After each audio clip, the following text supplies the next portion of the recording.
మా latest videos కోసం మా ఈ తెలుగు న్యూస్ ఛానల్ సబ్స్క్రైబ్ చేసి గంట సింబల్ యాక్టివేట్ చేసుకోండి. రేపే నాగుల చవితి. కార్తీక మాసంలోని అత్యంత ముఖ్యమైన పండుగలలో ఇది కూడా ఒకటి.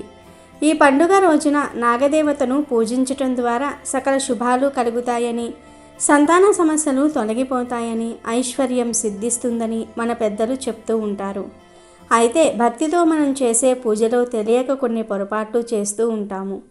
ఆ పొరపాట్లు మనకు మేలు చేయడానికి బదులుగా తీవ్రమైన కీడును కలిగిస్తాయి. మనం ఎంతో భక్తి శ్రద్ధలతో నాగదేవతను పూజించడానికి పుట్ట దగ్గరకు వెళ్తాము. కానీ అక్కడ మనం చేసే ఒకే ఒక్క చిన్న తప్పు మన జీవితాన్ని తలక్రిందులు చేస్తుంది. తరాల పాటు మన వంశాన్ని వెంటాడే మహాపాపాన్ని మూటగట్టుకునేలాగా చేస్తుంది. ప్రాణాల మీదకు తెచ్చే అంతటి భయంకరమైన సర్పదోషాలకు, నాగదోషాలకు కారణమవుతుంది. ఈరోజు మనం నాగుల చవితి రోజు పుట్టలో పొరపాటున కూడా ఏ వస్తువును వేయకూడదో తెలుసుకుందాము. చాలామందికి ఈ విషయం తెలియదు. భక్తి పేరుతో ఏవేవో వస్తువులను పుట్టలో వేస్తూ ఉంటారు. అలా చేయటం వల్ల నాగదేవత ఆగ్రహానికి గురి అవుతామని, దాని ఫలితంగా తీవ్రమైన కష్ట నష్టాలను ఎదుర్కోవలసి వస్తుందని వారికి తెలియదు. కనుక పుట్టలో పొరపాటున కూడా ఈ వస్తువును వేయవద్దు. అలా వేస్తే మహాపాపం తగులుతుంది, సర్పదోషాలు కలుగుతాయి, ప్రాణాల మీదకు వస్తుంది అని శాస్త్రాలు చెప్తూ ఉన్నాయి. మరి ఇంతకీ నాగుల చవితి రోజు పుట్టలో ఏ వస్తువులు పొరపాటును కూడా వేయకూడదు అనే విషయాన్ని ఇప్పుడు మనం ఈ వీడియోలో వివరంగా తెలుసుకుందాము. ఫ్రెండ్స్, ఫస్ట్ అయితే కామెంట్ బాక్స్లో ఓం నాగేంద్ర స్వామియే నమః అని కామెంట్ చేయండి. అలాగే ఈ వీడియోకి ఒక లైక్ కొట్టి మాకు సపోర్ట్ చేయండి. ఇక నాగుల చవితి రోజు పుట్టలో కొన్ని వస్తువులను పొరపాటున కూడా వేయకూడదని శాస్త్రాలు చెప్తూ ఉన్నాయి. పుట్ట అంటే కేవలం మట్టి దిబ్బ కాదు, అది సాక్షాత్తు నాగదేవతలు నివసించే పవిత్రమైన నివాసం, వారి ఇల్లు. మన ఇంటికి ఎవరైనా వచ్చి చెత్త వేస్తే, మనకు ఇష్టం లేని వస్తువులను పడేస్తే మనకు ఎంత కోపం వస్తుంది, మనం ఎంతలా బాధపడతాము. అదేవిధంగా నాగదేవతల నివాసమైన పుట్టలో వారికి నచ్చని అపవిత్రమైన వస్తువులను వేసినప్పుడు వారికి కూడా ఆగ్రహం కలుగుతుంది. ఆ ఆగ్రహమే మనకు శాపంగా మారుతుంది. దానినే సర్పదోషం లేక నాగదోషం అంటారు. ఈ దోషం పట్టుకుంటే జీవితంలో ఏ పని ముందుకు సాగదు. చేస్తున్న ఉద్యోగంలో సమస్యలు, వ్యాపారంలో నష్టాలు, ఇంట్లో నిరంతరం గొడవలు, అనారోగ్య సమస్యలు, పెళ్ళిళ్ళు కాకపోవటం, సంతానం కలగకపోవటం వంటి అనేక రకాల ఇబ్బందులు ఒకదాని తర్వాత ఒకటి వెంటాడుతూనే ఉంటాయి. ధనం నీళ్ళల్లా ఖర్చయిపోతుంది. ఎంత సంపాదించినా చేతిలో ఒక్క రూపాయి కూడా మిగలదు. అప్పుల ఊబిలో కూరుకుపోతారు. అందుకే పుట్ట దగ్గర పూజ చేసేటప్పుడు చాలా జాగ్రత్తగా నియమనిష్టలతో ఉండాలి. ఇక నాగుల చవితి రోజు పుట్టలో పొరపాటున కూడా వేయకూడని మొదటి వస్తువు ఏమిటి అంటే గుడ్డు. అవును, మీరు విన్నది నిజమే. చాలామంది తెలియక లేదా ఎవరో చెప్పారని గుడ్డిగా నమ్మి సంతానం కలుగుతుందనే ఆశతో పుట్టలో కోడిగుడ్లను వేస్తూ ఉంటారు. ఇది అత్యంత ఘోరమైన పాపం, మహాపాపం. ఇలా వేయటం వల్ల సంతానం కలక్కపోగా ఉన్న సంతానానికి కూడా తీవ్రమైన గండాలు ఏర్పడతాయి. తరతరాల పాటు వంశాన్ని నాశనం చేసే భయంకరమైన గర్భదోషాలు చుట్టుకుంటాయి. నాగదేవతలు సంతాన ప్రదాతలు. వారిని ప్రసన్నం చేసుకుంటే సంతాన భాగ్యాన్ని ప్రసాదిస్తారు. కానీ వారి నివాస స్థానంలో ఇలాంటి నీచమైన తామస గుణం కలిగిన వస్తువులను వేయటం అంటే వారిని అవమానించటమే. గుడ్డు జీవి నుంచి వస్తుంది, కానీ అది సాత్వికమైన నైవేద్యం కాదు. మన శాస్త్రాల ప్రకారం దేవతలకు ఎప్పుడూ సాత్వికమైన ఆహారాన్ని నైవేద్యంగా సమర్పించాలి. పాలు, పండ్లు, పచ్చి బియ్యంతో చేసిన చిమ్మిలి, వడపప్పు వంటివి సాత్వికమైనవి. గుడ్డు తామస గుణాన్ని కలిగి ఉంటుంది. అలాంటి అపవిత్రమైన వస్తువును నాగదేవతల నిలయమైన పుట్టలో వేస్తే వారి ఆగ్రహానికి హద్దే ఉండదు. పుట్టలో గుడ్డు వేయటం వల్ల కలిగే ప్రధానమైన దోషం గర్భదోషం. దీనివల్ల వివాహమైన స్త్రీలకు గర్భం నిలవదు. ఒకవేళ నిలిచినా తరచూ గర్భస్రావాలు అవుతూ ఉంటాయి. లేదా పుట్టే పిల్లలు అనారోగ్య సమస్యలతో, వైకల్యాలతో పుట్టే ప్రమాదం ఉంది. వంశం ముందుకు సాగకుండా ఆగిపోతుంది. దీనికి కారణం మనం చేసిన తప్పే.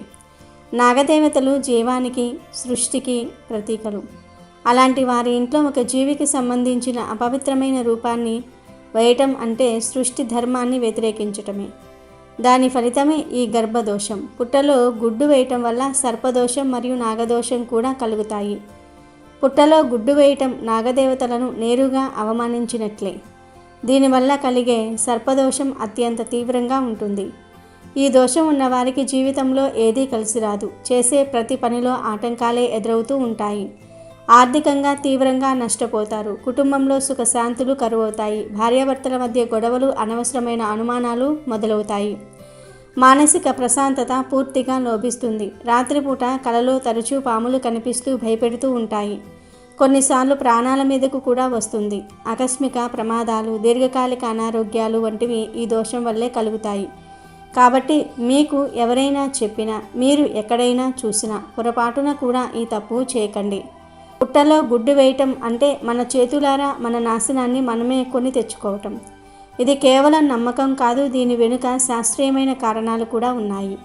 గుడ్డు పుట్టలో కుళ్ళిపోయి దాని నుండి వచ్చే దుర్వాసన, పుట్టే క్రిములు అక్కడ నివసించే పాములకు హాని కలిగిస్తాయి.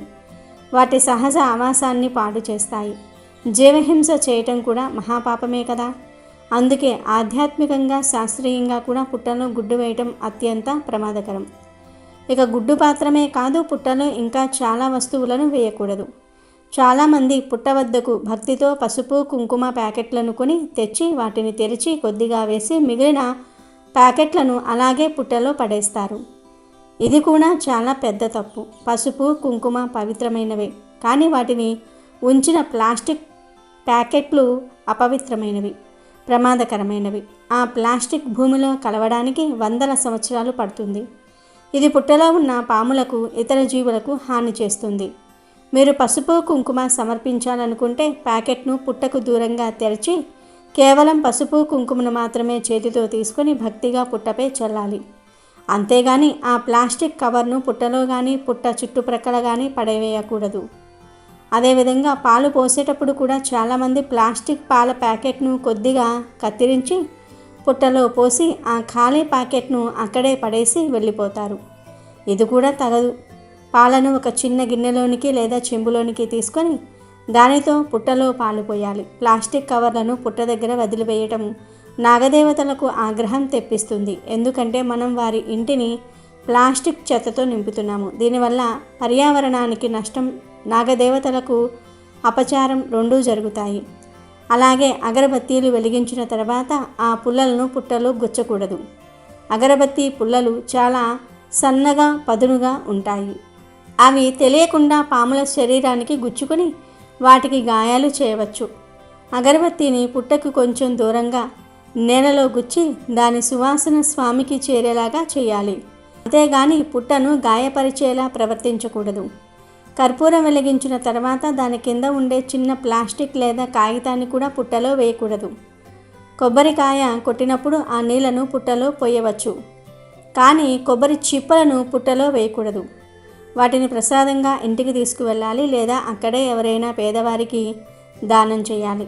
పదునైన వస్తువులు, గాజు ముక్కలు, ఇనుప వస్తువులు వంటివి పొరపాటున కూడా పుట్టలో పడకుండా చూసుకోవాలి. ఇవి అక్కడ నివసించే జీవులకు ప్రాణహాని కలిగిస్తాయి, జీవహింసకు కారణమవుతాయి. కొంతమంది నైవేద్యంగా పండ్లు, చలిమిడి, వడపప్పు వంటివి తీసుకువెళ్తారు. వాటిని అరటి ఆకు మీద పెట్టి పుట్ట దగ్గర సమర్పించాలి. నైవేద్యం పెట్టిన తర్వాత ఆ ఆకును కూడా అక్కడే వదిలివేయకూడదు. దాన్ని తీసి పక్కన పడేయాలి. ఎందుకంటే అది ఎండిపోయి గాలికి పుట్ట మీద పడి దాని రంధ్రాలను మూసివేయవచ్చు. అలాగే ఇంట్లో మిగిలిపోయిన అన్నం, పప్పు వంటి వండిన పదార్థాలను, పాడైపోయిన పండ్లను పుట్టలో వేయకూడదు. నైవేద్యం ఎప్పుడూ తాజాగా, శుచిగా ఉండాలి. అపవిత్రమైన ఎంగిలి చేసిన పాడైపోయిన ఆహారాన్ని సమర్పిస్తే దేవతలు స్వీకరించరు, పైగా ఆగ్రహిస్తారు. నాగుల చవితి రోజున నాగదేవతలకు కేవలం పచ్చిపాలు మాత్రమే సమర్పించాలి. కాచిన పాలు పోయకూడదు. పచ్చి ఆవు పాలు అత్యంత శ్రేష్టమైనవి. వాటిని భక్తితో ఒక చెంచాడు పుట్టలో పోస్తే సకల దోషాలు తొలగిపోతాయి. కాబట్టి రేపు నాగుల చవితికి పుట్ట దగ్గరకు వెళ్ళేటప్పుడు ఈ విషయాలన్నీ గుర్తుంచుకోండి. భక్తి ముఖ్యం, కానీ ఆ భక్తిని ప్రదర్శించే విధానం కూడా సరిగ్గా ఉండాలి. మనం అజ్ఞానం వల్ల, మనం చేసే చిన్న చిన్న పొరపాట్ల వల్ల దేవతల ఆగ్రహానికి గురై మన జీవితాన్ని కష్టాల పాలు చేసుకోకూడదు. ముఖ్యంగా ఎట్టి పరిస్థితుల్లోనూ కూడా పుట్టలో గుడ్డు వేయకండి. అది సంతానాన్ని ఇవ్వకపోగా భయంకరమైన గర్భదోషాలను, సర్పదోషాలను కలిగిస్తుంది. ప్లాస్టిక్ కవర్లు, పదునైన వస్తువులు, ఎంగిలి పదార్థాలు వంటివి పుట్టలో వేసి వారి ఆవాసాన్ని అపవిత్రం చేయకండి. కేవలం పచ్చిపాలు, పండ్లు, పసుపు, కుంకుమ, పూలతో శాస్త్రోక్తంగా భక్తి శ్రద్ధలతో నాగదేవతలను పూజించండి. మీ మనసులోని కోరికలను నివేదించుకోండి. అప్పుడు ఆ నాగదేవతలు కరుణించి మిమ్మల్ని, మీ కుటుంబాన్ని చల్లగా చూస్తారు. మీకు సకల శుభాలను, ఐశ్వర్యాన్ని, ఆయురారోగ్యాలను ప్రసాదిస్తారు. ఈ ముఖ్యమైన విషయాన్ని మీ బంధుమిత్రులకు కూడా తెలిపి వారు కూడా ఈ తప్పులు చేయకుండా చూడండి. అందరూ నాగుల చవితి పూజను సరిగ్గా చేసి నాగదేవతల అనుగ్రహాన్ని పొంది ఆనందంగా జీవించండి. పూర్వం సూరసేనుడు అనే చంద్రవంశపు రాజు ప్రతిష్టానపుర రాజధానిగా రాజ్యాన్ని పరిపాలించేవాడు. బుద్ధిమంతుడైన ఆ రాజు ప్రజలను తన కన్న బిడ్డల్లాగా పరిపాలిస్తూ చంద్రవంశానికి కీర్తి ప్రతిష్టలను తీసుకువచ్చాడు. ఎన్నో ఏళ్లు గడిచినా రాజదంపతులకు సంతానం కలగలేదు. తన తర్వాత రాజ్యపాలన చేయడానికి వంశాంకరం లేకపోవటం వలన మహారాజుకు తీరని బాధగా ఉండేది. దాంతో రాజు పురోహితుల సలహాపై ధర్మపత్నితో కలిసి ఎన్నో వ్రతాలు, పూజలు ఆచరించాడు. చివరికి ఒకసారి నాగుల చవితి వ్రతం చేశాడు. తత్ఫలితంగా కొంతకాలానికి రాణి గర్భం ధరించింది. కానీ కర్మవశాత్తు ఆమె ఒక సర్ప కుమారునికి జన్మనిచ్చింది. కుమారుని సంగతి కొద్దిమంది విశ్వాసపాత్రులైన సేవకులకు తప్ప మరెవరికీ తెలియనీయకుండా ఆ రాజదంపతులు అతి రహస్యంగా ఆ సర్పకుమారుణ్ణి పెంచసాగారు. ఆ కుమారుడికి నాగేశ్వరుడు అని పేరు పెట్టారు. ఇటువంటి పుత్రునికి జన్మ ఇచ్చే కంటే సంతానం లేకుండా ఉంటేనే బాగుండేది అని ఆ దంపతులు తాములో తాము బాధపడుతూ ఉండేవారు. అలా కొంతకాలం గడిచింది. ఆ సర్పకుమారుడు పెరిగి భయంకరమైన విషసర్పంగా తయారయ్యి మనుషుల వలె మాట్లాడడం మొదలెట్టాడు. తమ కుమారుడి ఈ విచిత్రమైన జన్మకు కారణమేమిటా అని రాజు విచారించసాగాడు. ఇలా ఉండగా ఒకనాడు ఆ సర్పకుమారుడు తండ్రితో, జనక, రాజకుమారుడైన నాకు శాస్త్రోక్తంగా ఉపనయనం గావించి వేద అధ్యయనం చేయించండి. శాస్త్ర ధర్మాలు పాటించని వారు శూద్ర సమానులవుతారు అని ధర్మశాస్త్రాలు చెప్పాయి. సూరసేనుడు కుమారుని కోరిక ప్రకారం పురోహితులను రప్పించి ఉపనయనం గావించాడు. ఒక గొప్ప పండితునితో వేదాధ్యయనం చేయించాడు. రాకుమారుడు యుక్త వయసు వచ్చేసరికి అమితమైన దీక్షతో విద్యాభ్యాసం పూర్తి చేశాడు. ఒకనాడు ఆ సర్పము, తండ్రి, నేను పెద్దవాడినయ్యాను. నా విద్యాభ్యాసం పూర్తయింది. తన కుమారుడికి వేదాలలో చెప్పిన సంస్కారాలన్నీ కూడా చేయని తండ్రికి నరకం ప్రాప్తిస్తుంది. అందుకని నాకు వివాహం చేయండి అని చెప్పాడు. మహారాజు రాకుమారుని మాటలకు ఆశ్చర్యపోయాడు. అప్పటికీ తప్పించుకోవాలనే ఉద్దేశంతో నా పేరు విన్నంత మాత్రాన మహావీరులు కూడా భయపడతారు. అటువంటప్పుడు నీ కుమారునికి మా కన్యను దానం చేస్తామని ధైర్యంగా ఎవరు నా ముందుకు వస్తారు అన్నాడు. సర్పకుమారుడు ఆ మాటలు ఆలకించి, తండ్రి, వివాహాలు పలు రకాలు ఉంటాయి. అందులో రాజులకు తమ శస్త్ర భుజబగలాలను ప్రకటించి కన్యను అపహరించి పరిణయమావటం అన్నిటికంటే ఉత్తమమైన మార్గం. పుత్రునకు వివాహం చేసే వరకు తండ్రి జీవితం సఫలమైనట్లు కాదు. అందువలన మీరు ఏ ఉపాయం చేసైనా సరే నాకు వివాహం చేయండి. లేనిచో నేను గోదావరిలో మునిగి నా జీవితాన్ని ముగిస్తాను అని చెప్తాడు. మహారాజు కుమారుడి దృఢ సంకల్పం గ్రహించి తమ మంత్రులను పిలిపించి ఇలా చెప్తాడు. ఓ మంత్రులారా, యువరాజు నాగేశ్వరుడు అన్ని విద్యల్లో ప్రావీణ్యుడయ్యాడు. అస్త్ర శస్త్ర విద్యల్లోనూ భుజ బలాలలోనూ కూడా నేర్పరి. నా వయసు పైబడింది కనుక నా కుమారునికి వివాహం జరిపించి పట్టాభిషేకం చేసి నేను విశ్రాంతి తీసుకోవాలని నిశ్చయించుకున్నాను. మీరు యువరాజుకు తగిన సద్గుణవతి అయినటువంటి, సౌందర్యవతి అయినటువంటి ఒక కన్యను గురించి సమాచారం సేకరించి నాకు తెలపండి అని రాజు మంత్రులతో చెప్తాడు. కానీ రాజువారికి తన కుమారుడు సర్పరూపి అనే విషయం మాత్రం తెలియపరచలేదు. అప్పుడు మంత్రులు, మహారాజా, మీరు అసమాన పరాక్రమవంతులు. మీ కీర్తి ప్రతిష్టలు తెలియని రాజులు ఈ భూమండలంలోనే లేరు. మీ కుమారుని వివాహము గురించి ఇంత ఆలోచన దేనికి అన్నారు. ఇంతలో రాజకుటుంబం అంటే ఎంతో అభిమానం ఉన్న ఒక వృద్ధ మంత్రి ముందుకు వచ్చి, మహాప్రభు, తూర్పు దేశంలో విజయభూపాలుడు అనే ఒక గొప్ప రాజు ఉన్నాడు. అతనికి లెక్కలేనంత ధన సంపద, చతురంగ బలాలతో కూడిన సైన్యం ఉన్నాయి. ఆ రాజుగారికి వీరులైన 8 కుమారులు, భోగవతి అనే ఒక కుమార్తె ఉన్నారు. ఆ రాకుమారి గుణవంతురాలు, సౌందర్య రాశి మరియు లక్ష్మీ స్వరూపిణి అని తనకు తెలిసిన సమాచారాన్ని విన్నవించాడు.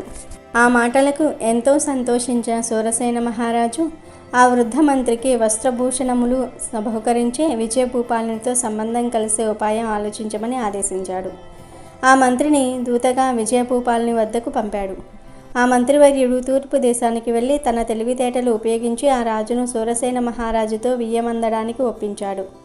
తూర్పు దేశ భూపాలుని వద్ద సెలవు తీసుకుని మరలా ప్రతిష్టానపురానికి వచ్చి ఆ వార్త మహారాజుకు తెలియజేశాడు వృద్ధ మంత్రి. కుమారుని వివాహ ప్రయత్నం నెరవేరినందుకు సూరసేన మహారాజు ఎంతో సంతోషించాడు. మంత్రి సామర్థ్యాన్ని మెచ్చుకున్నాడు. కొంతకాలం తర్వాత ఆ వృద్ధ మంత్రి ఇతర బంధుజనంతో సేనా బలగంతో విశేష బహుమతులతో మహారాజు విజయుని చెంతకు వెళ్ళాడు. వెళ్ళి నిండు సభలో ఇలా అన్నాడు: మహారాజా, మా సూరసేన భూపాలుని కుమారుడు యువరాజు నాగేశ్వరుడు మిగుల సుగుణవంతుడు మరియు బుద్ధిమంతుడు. ఒక అనివార్య కార్యము వలన ఇచ్చటకు వచ్చుటలేదు. క్షత్రియ ధర్మం ప్రకారం మా యువరాజు వారి చిహ్నమైన ఖడ్గ కిరీటములతో మీకు రాకుమార్తె వివాహం జరిపించుటకు అంగీకరించమని మా మహారాజు గారి విన్నపం అని చెప్పాడు. విజయభూపాలుడు మంత్రి మాటలు నమ్మి వరుడి స్థానంలో ఆ ఖడ్గమును ఉంచి నాగేశ్వరునితో రాకుమారి భోగవతి వివాహం గావించాడు. వివాహం తర్వాత వధూవరులకు పట్టు వస్త్రాలను, పెక్కు రత్నాభరణములను బహుకరించాడు. దాసదాసి జనాన్ని, రథగజ తురగాదులను తన కుమార్తె వెంట మంత్రితో భరణంగా పంపించాడు. వృద్ధ మంత్రి నవ వధువుతో సహా బహుమతులన్నీ కూడా తీసుకొని తన రాజ్యానికి వచ్చి సూరసేన మహారాజుకు నివేదించింది. రాజ్యంలో జరిగిన విశేషాలను వివరించాడు. రాకుమారి భోగవతితో వచ్చిన మంత్రులకు, పెద్దలకు సూరసేన మహారాజు తగిన బహుమతులు ఇచ్చి సత్కరించి సాగనంపాడు. సర్పకుమారుడు రాజభవనంలో ఒక సువర్ణ మణిమయ గృహంలో నివసించి ఉండేవాడు. భోగవతి అత్తవారింటికి వచ్చినా ఇంకా తన భర్తను చూడలేదు. సర్పకుమారుడు ప్రతిరోజు తన తల్లితో రాకుమారి తన వద్దకు ఇంకా ఎందుకు రాలేదు అని అడుగుతూ ఉండేవాడు. కుమారుని ఆతృత గ్రహించిన మహారాణి ఒక దాసిని పిలిచి, నీవు రాకుమారి వద్దకు వెళ్ళి ఆమె భర్త ఒక సర్పకుమారుడు అని చెప్పి ఆమె ఏమన్నదో నాకు తెలుపు అని ఆజ్ఞాపించింది. రాణిగారి ఆజ్ఞ ప్రకారం దాసి వెళ్ళి రాకుమారి భోగవతిని కలిసి, అమ్మా, నీ భర్త మానవుడు కాదు, సర్పాకారంలో ఉన్న దేవతామూర్తి. ఈ విషయం నీవెవరికీ తెలియనియరాదు అని చెప్పింది. భోగవతి ఆ మాటలు విని, సాధారణంగా మానవ స్త్రీలకు మానవులు భర్తలవుతారు. నా పూర్వజన్మ పుణ్యం వలన నాకు సర్పరూపంలో ఉన్న దేవతామూర్తి భర్త అయ్యాడు అని ఆనందం వెల్లబుచ్చింది.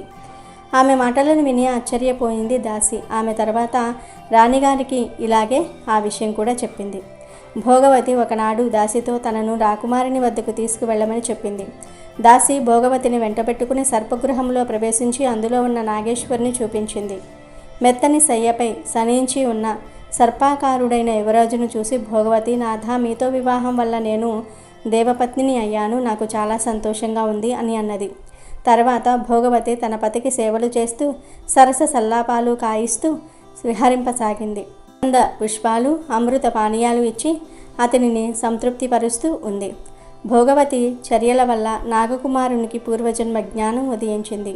రాత్రి నాగేశ్వరుడు ఏకాంతంగా ఉన్నప్పుడు భోగవతితో, ప్రియా, నీవు రాకుమారివి అయినా సర్పరూపంలో ఉన్న నన్ను చూసి ఎందుకు భయపడటలేదు అని ప్రశ్నించాడు. దానికి భోగవతి, స్వామి, దైవ నిర్ణయాన్ని తప్పించటం ఎవరితరము కాదు, అదీ కాక సతులకు పతిలే దైవము కదా అని సమాధానం చెప్పింది. ఆ మాటలు విన్న నాగేశ్వరుడు చిరునవ్వి నవ్వి, దేవి, నీ మాటలతో నేను చాలా సంతోషం పొందాను. సాయుధ్యం వల్ల నాకు పూర్వజన్మ స్మృతి కలిగింది. పూర్వజన్మలో నేను శేషువుకు పుత్రుడను, మహాదేవుని కంఠంలో అలంకరణగా ఉండేవాడిని. ఆ జన్మలో కూడా నీవే నా భార్యవు. ఒకనాడు పరమేశ్వరుడు ఉమాదేవితో సరస సల్లాపాలాడుతూ బిగ్గరగా నవ్వాడు. వారి సన్నిధిలో ఉన్న నేను కూడా నవ్వటం మొదలెట్టాను. అది చూసిన శంకరుడు కోపంతో నన్ను మానవ గర్భంలో సర్పంగా జన్మించమని శపించాడు. అందువలన నేను సర్పరూపంలో మహారాజుకు జన్మించాను. నీవు నా కోసం మానవ రూపంలో జన్మించావు. నీవు పూర్వజన్మ స్మృతి ఉంది కాబట్టే నన్ను ప్రేమతో భర్తగా అంగీకరించావు. పరమేశ్వరుడు నన్ను శపించినప్పుడు మనమిద్దరము కూడా శాప విమోచన మార్గం చెప్పమని వారిని ప్రార్థించాము. వారు అనుగ్రహించి గౌతమి నదీ తీరంలో మీ ఇద్దరూ కూడా కలిసి నాగుల చవితి వ్రతం చేసినప్పుడు నీ భార్య సహాయంతో నీకు శాప విమోచనం కలుగుతుందని పలికారు. అందువలన నీవు నన్ను గౌతమి తీరానికి తీసుకుని వెళ్ళు, అక్కడ మనం నాగుల చవితి వ్రతం చేద్దాము అని నాగేశ్వరుడు భోగవతితో చెప్తాడు. భర్త మాటలు విన్న భోగవతి ఈ విషయమంతా కూడా అత్తమామలకు చెప్పింది. వారి అనుమతితో తన పతిని గౌతమి నది ఒడ్డుకు తీసుకుని వెళ్ళింది. ఆ పవిత్ర జలాలలో స్నానం చేసి వైభవంగా నాగుల చవితి వ్రతం చేశారు. శివ పూజలు జరిపించారు. ఆ ప్రభావం వలన నాగేశ్వరుడికి దివ్య రూపం వచ్చింది. నాగేశ్వరుడు మనోహరమైన మానవ రూపంతో తన తల్లిదండ్రుల వద్దకు వెళ్ళి వారికి నమస్కరించాడు. తన భార్యతో సహా శివలోకానికి వెళ్ళడానికి అనుజ్ఞ ఇమ్మని కోరాడు. అప్పుడు సూరసేన మహారాజు కుమారుని సుందర మానవ రూపం చూసి ఎంతో సంతోషించాడు. కుమారా, నీవు మాకు ఏకైక పుత్రుడవు, ఈ రాజ్యానికి వారసుడవు నీవే. కాబట్టి నీవు ఈ రాజ్యపాలన గావిస్తూ బహుపుత్రవంతుడవై వంశాన్ని అభివృద్ధి చేయాలి. నీ తల్లిదండ్రులమైన మేము పరలోకానికి వెళ్ళిన తర్వాత మీరు శివపురమైన కైలాసానికి వెళ్ళండి అని ప్రేమపూర్వకంగా కుమారుణ్ణి అభ్యర్థించాడు. నాగేశ్వరుడు తండ్రి మాటలు అంగీకరించి రాజ్యపాలన భారాన్ని స్వీకరించాడు. తల్లిదండ్రులకు సంతోషాన్ని కలగజేస్తూ పుత్రవంతుడై వంశాన్ని అభివృద్ధి చేశాడు. తల్లిదండ్రుల మరణం అనంతరం కొన్నాళ్ళు వానప్రస్థ జీవనం గడిపి ఆ తర్వాత భార్యా సమేతంగా శివపురానికి వెళ్ళాడు. నాగేశ్వరుడు కైలాసంలో మరల గరళకంఠుని కంఠాన్ని అలంకరించాడు. గౌతమి తీరంలో భోగవతీదేవి నాగేశ్వరుడు కలిసి నాగుల చవితి వ్రతం చేసిన చోటు అప్పటి నుండి నాగతీర్థంగా ప్రసిద్ధి చెందింది. ఆ తీర్థంలో స్నాన దానాదులు చేసిన వారికి అన్ని రకాల యజ్ఞాలు చేసిన ఫలితం దక్కుతుంది. ఈ నాగుల చవితి రోజు పుట్టలో పాలు పోయడానికి వెళ్ళినప్పుడు ఆడవారు ఎర్రటి రంగు దుస్తుల్ని వేసుకొని పోస్తే మంచిది. లక్ష్మీదేవి అనుగ్రహం లభిస్తుంది, సంవత్సరమంతా కలిసి వస్తుంది. కనుక పుట్టలో పాలు పోయడానికి వెళ్ళినప్పుడు ఆడవారు గుర్తు పెట్టుకుని ఎర్రటి రంగు దుస్తుల్ని వేసుకొని వెళ్ళండి.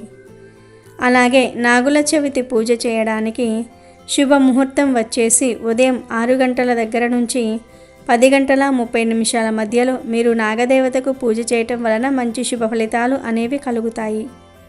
అంటే ఈ టైంలో పుట్టలో పాలు పోసిన నాగప్రతిమలకు పూజ చేసిన మంచి ఫలితం లభిస్తుంది. కార్తీక శుద్ధ చతుర్థి రోజు నాగుల చవితి పండుగ జరుపుకుంటారు. దీపావళి తర్వాత వెంటనే వచ్చే చక్కటి పండుగ నాగుల చవితి.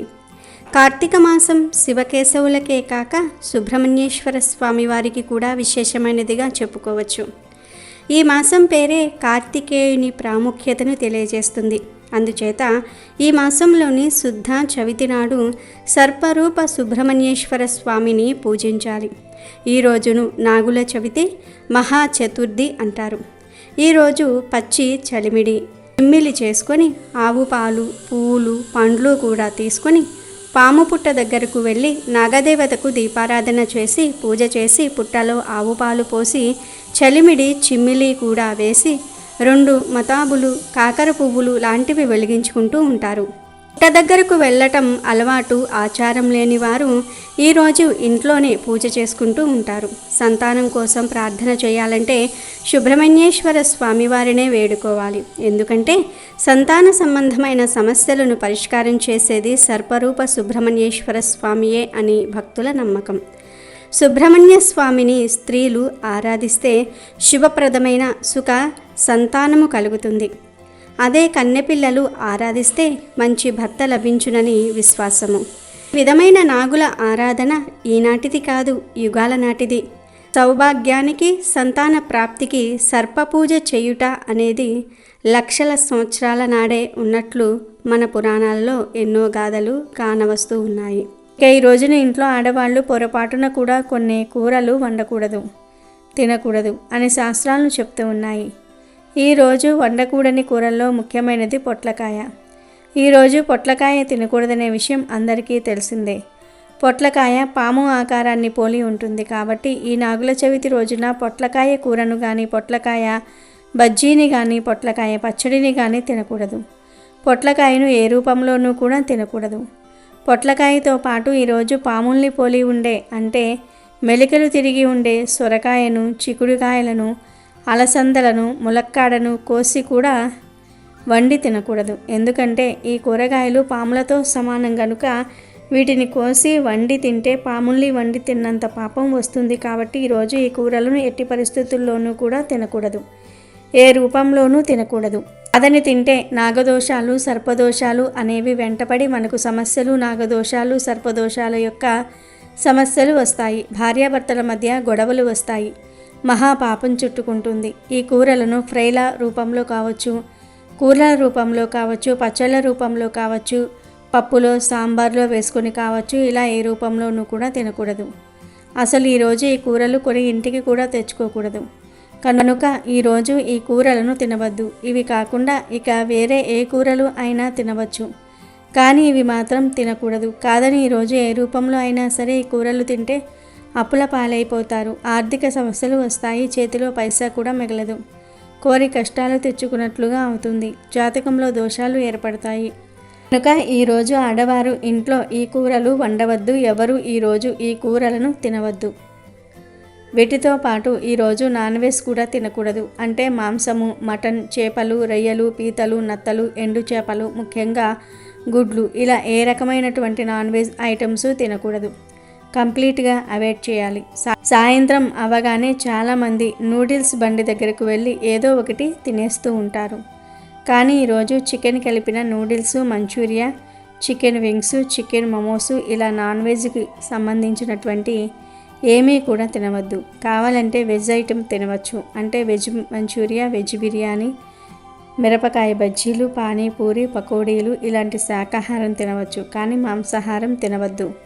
గుడ్డును కూడా తినకూడదు. కాదని ఈరోజు ఏ రూపంలో అయినా సరే మాంసాహారం తింటే 7 జన్మల దరిద్రం పడుతుంది, నాగదేవతల కోపానికి గురి అవుతారు, నరకానికి పోతారు, ఉదర సమస్యలు వస్తాయి. కనుక ఈరోజు ఎవరూ కూడా ఈ పదార్థాలను తినకుండా జాగ్రత్తగా ఉండండి. వీడియో నచ్చితే లైక్ చేయండి, షేర్ చేయండి, బట్ సబ్స్క్రైబ్ చేసుకోవడం మర్చిపోవద్దు.